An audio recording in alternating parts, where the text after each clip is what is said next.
Salut à tous, salut à toutes, c'est Etienne pour Carpe Division. On se retrouve aujourd'hui pour un nouvel unboxing. Nash nous a envoyé un colis. Je n'ai qu'une seule chose à dire, je ne vais pas faire plus de blabla. On ouvre le colis. Si tu es nouveau sur la chaîne, abonne-toi. Je dis abonne-toi parce que vous, les abonnés de la première heure et vous, les abonnés de la dernière heure, vous savez très bien que quand on fait un unboxing sur la chaîne de Carpe Division, il y a des cadeaux pour vous. Je vous expliquerai comment gagner tout ça. Allez, on va ouvrir. Alors, qu'est-ce qu'ils nous ont envoyé de beau ? Ça y est, les coups de couteau ont été mis, le colis est ouvert et vous allez le découvrir en premier. Et oui, comme d'habitude, je ne vois pas ce qu'il y a dans le colis. J'espère que vous voyez vous. Alors, qu'est-ce qui se passe ? Je n'ai encore rien vu, sachez-le. En tout cas, ils emballent bien les colis. Mais c'est pas possible, ils nous ont envoyé un carton. Bon, là, normalement, il y a des trucs. Est-ce que vous voyez ? Est-ce que je peux regarder ? Est-ce que j'ai le droit de regarder ? Il y a des petits trucs coquins. Alors, j'ai l'impression qu'il y a des choses conséquentes et des choses moins conséquentes. En gros, il y a du gros tackle et du terminal tackle. On va tout découvrir ensemble. Alors, je vois des dot spots. Je rigole parce que des dot spots, il n'y en a pas un, il n'y en a pas deux, il n'y en a pas trois, il n'y en a pas quatre, il y en a 5. Les gars de Nash nous ont gâtés, ils nous en ont mis 5. C'est peut-être pour vous en offrir, oui. Pour ceux qui savent pas ce que c'est, des dot spots, ça va servir à amorcer, ça va servir à faire des hauts fonds, ça va servir à béner, à mettre de la grosse bille, à mettre de la grosse graine, à mettre du pelé, à mettre du maïs. En fait, il y en a plusieurs parce que il y a les dot spots normaux. Quand je dis normaux, c'est plus par rapport à la taille, c'est des gros dot spots en fait. Il y en a un noir et il y en a un blanc. C'est coquin, Et il y a également des dot spots micro, ils appellent ça. Un noir, un blanc. Noir, blanc. Noir, blanc. Par rapport à un dot spot, entre guillemets, normal, vous voyez la taille, celui-là, le micro, il est beaucoup plus petit. Moins d'amorçage dedans, mais qui dit plus petit, plus discret, à la retombée, etc. Donc, il y a du pour et du contre sur avoir un gros ou avoir un petit, ou avoir les deux. Quand ça va venir tomber dans l'eau, tac, il y a la petite trappe qui va s'ouvrir. Une petite anecdote, parce qu'on est là aussi pour ça, pour les petites anecdotes. Si vous vous rappelez bien, il y a 1 an ou 2, on avait déjà fait sur cette chaîne YouTube un unboxing pour Nash, et il nous avait envoyé un dot spot. Il n'y en avait pas 5, à l'époque, il n'y en avait qu'un. C'était un gros dot spot comme ça. Alors moi, vous savez, grand pêcheur devant l'éternel, grand amateur de pêche au spod, bien sûr j'ai voulu l'essayer, je suis pas du tout un grand amateur du pêche au spod, j'ai fait un nœud de on va dire ce qui est un nœud nul, zéro, j'ai fait un vieux nœud tout pourri, premier lancé, ça a clippé, le dot spot il est parti au milieu des temps, je ne l'ai plus jamais revu. Voilà, donc si vous voulez un retour produit sur le dot spot, vous n'en aurez pas. Apparemment ils sont très bien, on va vous en offrir. Si vous utilisez déjà les dot spots de Nash, dites-le moi en commentaire. On continue cet unboxing. Qu'est-ce que c'est que donc ça ?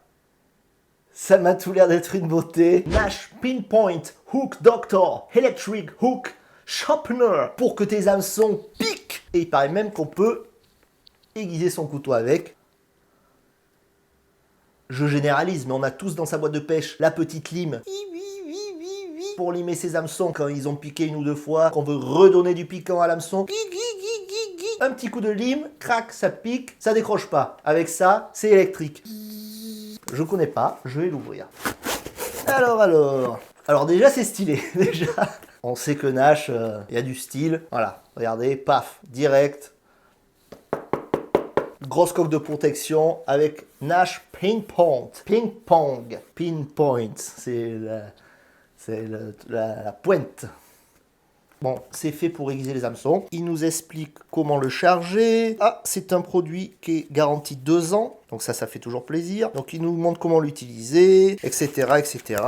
surtout, quelle gueule ça a. C'est ça qu'on veut savoir. Donc déjà la boîte, beau gosse. On dirait la boîte d'un appareil photo. Attention. Est-ce que c'est stylé? On dirait un optique d'appareil photo. Tac, toujours la belle finition. Nash point. La pierre est aiguisée par-dessus. Oh, mais ça a l'air coquin, ça. Ça a pas l'air dégueu, ça. Ça a l'air joli, ça. Est-ce que c'est déjà chargé un petit peu? Est-ce qu'on peut le démarrer?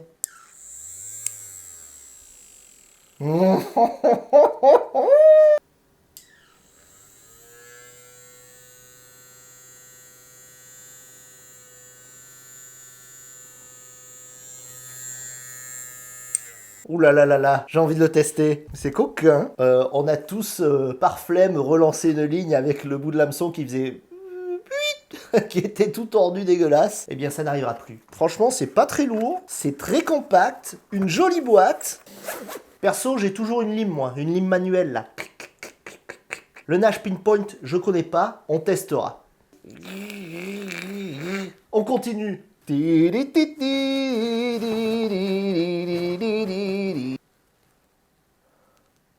Alors, le marqueur.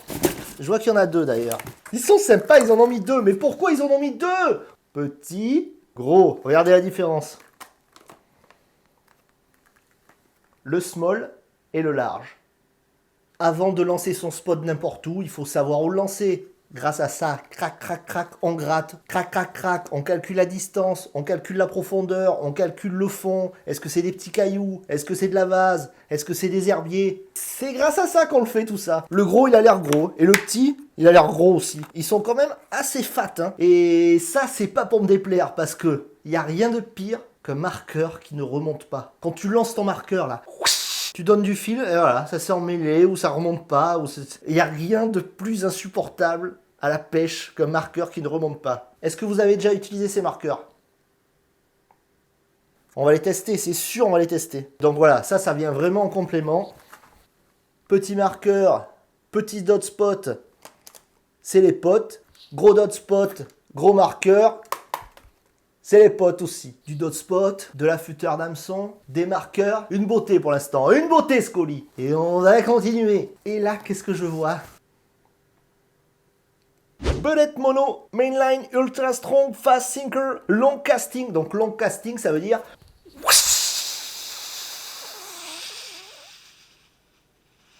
C'est pour ton pote qui lance comme une mule à 200 mètres. Il lui faut ça. 40 centièmes, green, 1000 mètres. Bon, mais c'est du nylon, quoi. Est-ce que vous avez déjà utilisé ce nylon? Perso, nous, on connaît pas. N'oubliez pas que ça va être sûrement à gagner en fin de vidéo. Regardez-moi si c'est pas un plaisir, ça. Quand t'es carpiste, que tu reçois ça. Une poche pleine de terminal tackle, des hameçons, il y a de tout. Je le sens qu'il y a de tout. J'ai la nifle. Je le sens. Oh, ça sent le gros terminal tackle. Alors, c'est parti. Je vais piocher au hasard à chaque fois dans la poche. Nous avons en premier.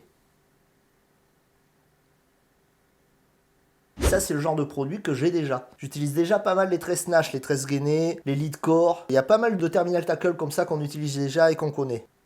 Il y en a un en 20 livres et un en 25 livres. Allez, on met la main dans le colis, on n'a pas peur de se faire mordre. Alors je vais vous voir rigoler. Des ciseaux. Écoutez-moi bien, je peux parler de ça pendant des heures. Alors déjà, j'ai les mêmes, exactement les mêmes. J'ai les ciseaux Nash, comme ça, j'en ai eu plein. Ça, pareil, je peux vous faire un retour produit parce que je l'avais déjà. Je pense que c'est une des choses les plus importantes à avoir dans sa boîte de pêche avec une aiguille à bouillette. C'est un petit peu ça qui fait qu'on est carpiste, c'est qu'on a une aiguille à bouillette dans notre matériel, mais ça, le ciseau qui coupe. Parce que c'est bien beau, on est chez soi, on prend les ciseaux qui sont sur le bureau, là, les ciseaux qui coupent pas, il n'y a rien de plus énervant, ça c'est pareil, que d'avoir un ciseau où tu es en train de ciseauter comme ça sur ta tresse, et elle s'effiloche, et ça coupe pas, et ça s'effiloche, et c'est... Oh, c'est affreux. Avec ça c'est quit, ça coupe là. Bam, hop, tu détournes le regard une seconde, hop, c'est déjà coupé. Un ciseau comme ça, c'est une beauté. Pour le calme intérieur, c'est trop bien. De pouvoir faire et que ça coupe, c'est important. Si t'es là, t'as galéré à couper ta tresse, c'est affreux. Ça, L'importance des ciseaux spécial tresse, on n'en parle pas assez. Heureusement que je suis là pour en parler. Mais oui, allez, on continue, on met la main.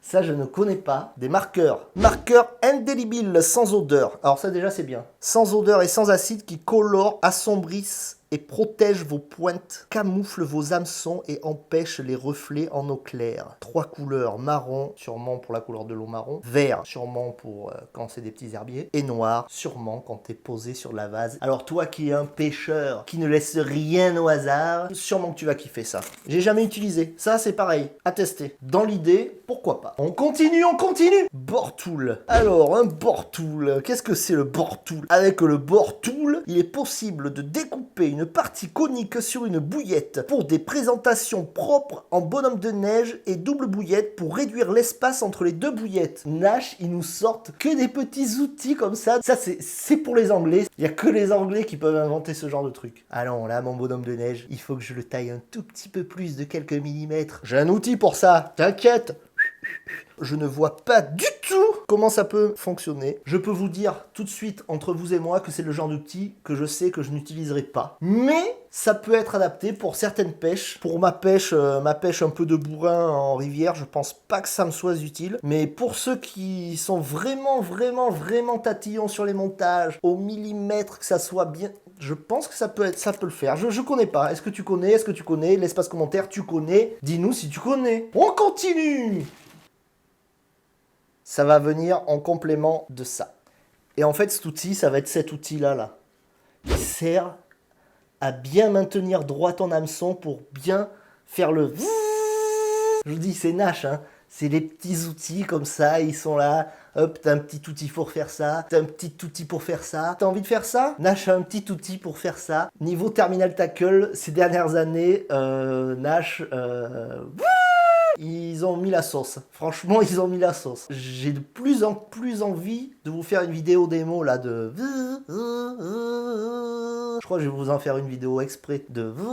T'as compris. Ok, on est reparti. On plonge la main dans le colis. Maggot Screw. Personne n'aura la ref, mais je la donne quand même. Moi, je connais DJ Screw. Rest in peace, un gros DJ du sud des États-Unis qui avait l'habitude de mixer tous ses vinyles au ralenti. Je vous donne la référence, allez écouter DJ Screw, ça plaira pas à tout le monde.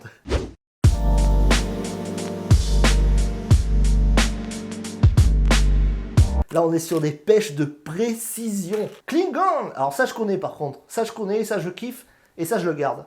C'est tout simplement de la pâte plombée que tu vas pouvoir mettre sur ton bas de ligne pour qu'il plaque.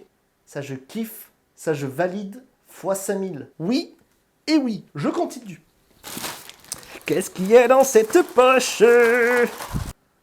Alors ça, je connais pas, mais j'ai trop envie de tester. Mettez la touche finale à vos montages avec des kickers. Et vous n'avez plus besoin de bouilloire, ni de réchaud. Là, tu vas rentrer ton montage par l'opération du Saint-Esprit à l'intérieur. Tu vas mettre un coup de briquet dessous.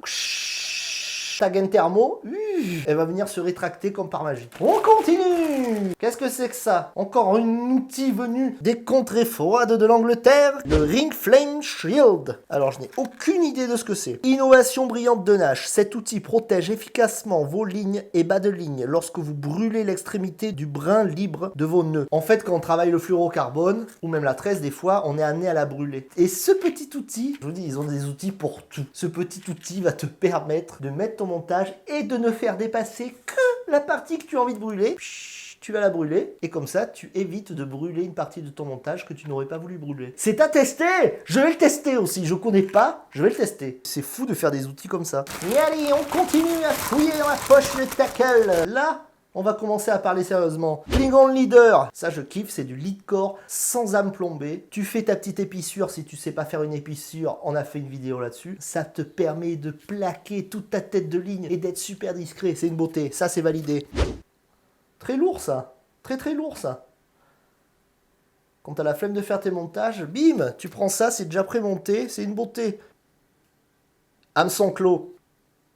Hameçon brut. Je vous présente très rapidement ces produits que je connais déjà. Donc c'est cool, je vais pouvoir en parler. Les clos, une beauté. Vous les avez vus un petit peu partout, c'est des hameçons qui ont la particularité d'avoir une ouverture très forte et qui sont un petit peu comme ça là.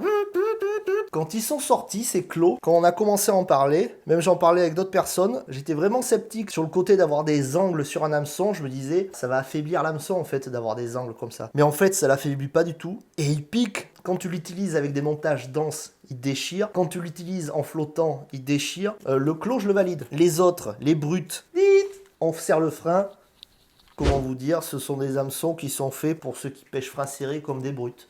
Voilà. On le voit déjà, on voit que c'est des hameçons qui sont super épais, ils ont la pointe mais méga affûtée. Non, c'est des super hameçons. Sweet corn, sweet, sweet. Là, on est sur de l'anglais, là, on est sur de la pêche de précision. Là, on est sur de la pêche de... Ça clip, pouf, ça met les deux cannes. Les cannes, elles sont alignées comme jamais. Les poignées de moulinet, clac, on les casse. Si tu utilises ça, c'est que tu es un carpiste carpi. Il y a une petite vis, et cette petite vis, tu vas la visser dans ta bouillette ou ta pop-up. Ça va faire comme si tu avais un mini grain de maïs en plus de ta bouillette. Alors là, c'est vraiment... Ça, je vous dis, ça c'est pareil, c'est vraiment un truc d'anglais. C'est pour pousser la précision de la pêche à l'extrême. Si tu as des carpes un petit peu méfiantes et que tu as mis quelques petits grains de maïs dans ton amorce pour avoir un petit rappel sur ton èche, on risque de l'offrir ça encore. Les kickers, pour donner plus d'inclinaison à ton hameçon pour qu'il vienne piquer dans les lèvres inférieures. Plaf! Ça, c'est pareil, je connais, j'utilise, je valide. Le double handed screw. Imagine, t'as mis ta bouillette, mais tu voudrais mettre une pop-up au-dessus de ta bouillette. Tu prends ça, tu visses une partie dans la bouillette et ça te laisse encore une vis de l'autre côté où tu vas pouvoir visser ta pop-up. Pour ceux qui adorent peaufiner les montages, ils vont se régaler. Donc là, on est sur des shod rigs pré-montés avec la petite vis pour pouvoir visser sa pop-up. Pour tous ceux qui font de la pêche rapide, des pêches de quelques heures, tac, t'as ça dans ta boîte de pêche, hop, t'arrives au bord de l'eau, clac, t'ouvres ça, t'as déjà tout monté, tu mets ta bouillette, paf. Franchement, ils sont montés mais propres. Comment ils font pour monter aussi propre? Moi, jamais je mets une shod rig, il ressemble à rien. Alors, regardez ça, franchement. Ah, c'est pas mes shod rigs, je vous le dis. Alors ça, on l'utilise tout le temps. Je vous le dis, ça fait longtemps qu'on utilise ça.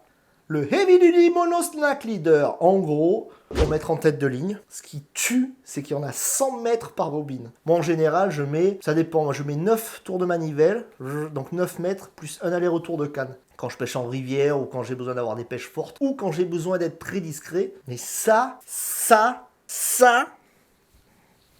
je kiffe. C'est oui, c'est la fin de cet unboxing. Unboxing très très lourd, le premier de l'année en 2022, il y en aura d'autres unboxings. Bien sûr qu'il va y avoir un jeu concours, bien sûr qu'on va te faire gagner du Terminal Tackle Nash. Tu auras ton petit dot spot, tu auras ton petit marqueur, tu auras ton petit clos, tu auras tout ce qu'il te faut. Si tu as kiffé la vidéo, n'oublie pas de la partager à tes potes. Merci encore une fois à Nash de nous avoir envoyé ce colis qui nous a permis de faire ce magnifique unboxing.